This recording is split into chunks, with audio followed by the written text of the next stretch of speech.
नीचे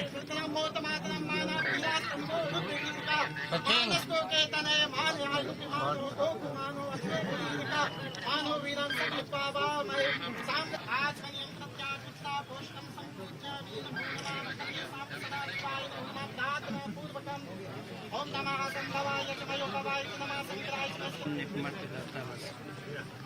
ओम कायः प्रतिज्ञां पयो कदी को पयो दिव्यांगर्जे वयोदाः वैस्वतिः प्रददः सन्तु मध्यमा अया स्नानियं समर्पयामि नमः पुनः जल चढ़ा दीजिए ओम सूर्यवालाः सर्वसूर्यवालो मणिमानकसुततैः शरणजामावलिप्तारोत्रा नमो रूपा पार्जन्याः पुष्पमालां समर्पयामि नमः ओम श्री वैष्णवादेव्यै नमो नमः इत्यादीनि प्रभो प्रियार्पाणि पुष्पाणि पूजार्थं प्रतिक्रियताम सभी निवेदयामि नमः आदार्तिकम् ओम चंद्रमा मनसो जातचक्षुः सूर्यो अजायता ध्रुविरजायता इति गुंगभिः प्रजननं मे असुरसवेरकुंद्रवगणकुंदत्रये आत्मसनि प्रजसनि भसुसनि लोकवन्दनं वयसनि अग्निं प्रहारम् सदा वसन्तम् अहं न जानामि वर्धनं पूजां देव न जानामि क्षम्यतां परमेश्वरादिदेव महादेव भगवान की गंगा मैया की जय हो गंगा मैया की जय हो सागर भगवान की जय हो समस्त देवी देवता उत्तर उत्तर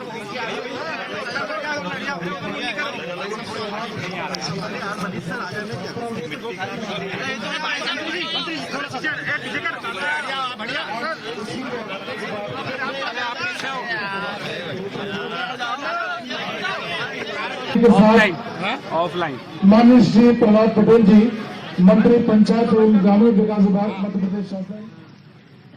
सप्त नदियों में एक है, उस उद्गम को मैं नमन करता हूं और आदरणीय मुख्यमंत्री जी का मैं इस अवसर पर अभिनंदन भी करता हूं और उनका आभार मानता हूं कि उन्होंने आज 5 जून पर्यावरण दिवस से लेकर 16 जून गंगा दशहरा तक जल गंगा अभियान के तहत, जिसे नमामि गंगे पूरे देश के भीतर माना जाता है, उसके भीतर इस अभियान की शुरुआत उनने अपने व्यस्त चुनावी अभियान के दौरान ही कर दी थी। तब क्योंकि हमारा ग्रामीण विकास मंत्रालय इसकी नोडल विभाग के तौर पर है, तो मैंने ये तय किया था कि हम अपने अभियान की शुरुआत बेतवा के उद्गम से करें और आज उन्होंने कृपापूर्वक यहाँ पर उपस्थिति दी है। आदरणीय डॉक्टर मोहन यादव जी की तालियां बजाकर हम सब स्वागत और उनका अभिनंदन करें। आदरणीय डॉक्टर मोहन यादव जी, हमने सफलता भी अर्जित की, लेकिन इस बार हमने तय किया कि वास्तव में अभियान को स्वरूप क्या दिया जाए। और मैंने कल ही आदरणीय मुख्यमंत्री जी से कहा था कि मेरा प्रत्येक दिन मैं कोशिश करूंगा ग्रामीण विकास मंत्री होने के नाते कि मध्य प्रदेश की किसी न किसी नदी के उद्गम पर मैं अपनी उपस्थिति दूं और उस उद्गम को समर्थ बनाने के लिए जो काम हम कर सकते हैं, चाहे वो वृक्षारोपण हो, चाहे वो पानी की निकासी का काम हो, हम उसे पूरा करने का काम करेंगे। तभी मुख्यमंत्री जी ने कहा कि इस कार्यक्रम में मैं आऊंगा। इतने जल्दी उन्होंने जो फैसला लिया, इसलिए मैंने उनका अभिनंदन किया है, उनका आभार व्यक्त किया है। लेकिन मैं एक निवेदन करना चाहता हूं, यहाँ के उपस्थित लोग जो जनजाति समाज के लोग हैं, यहाँ के सरपंच महोदय, मैं उनका भी धन्यवाद करता हूं। जो विभाग के, वन विभाग के या हमारे विभाग के जो लोग हैं, मैं उनका भी धन्यवाद करता हूं। लेकिन उनसे मैं एक विनम्र निवेदन भी करता हूं, एक अपील करता हूं कि हम पौधे लगाने की बात तो करते हैं, लेकिन जल स्रोतों के पास किस प्रकार के पौधे लगे इस पर हम विचार नहीं करते। जो पौधे हमें उपलब्ध होते हैं वो हम लगा देते हैं और वो शायद हमारे स्रोत को नुकसान पहुंचाने का काम करते हैं। इसलिए मैंने जो लोग देश में तमाम जगह पर काम कर रहे हैं, उसमें रामचंद्र मिशन भी है। उस अभियान को मैंने अपनी आंख से काना बनन के जाके देखा है और मैंने ये तय किया कि मैं उनसे ही पूछूं कि किस प्रकार के पौधे लगने चाहिए। उन्होंने जो सूची मुझे उपलब्ध कराई थी, मैं इसलिए पढ़ रहा हूं ताकि लगाने के पहले आपके दिमाग में ये स्मरण में रहे कि जब कभी भी हम जल स्रोत के किनारे कोई पौधे लगाएं तो किस प्रकार के पौधे लगाएंगे।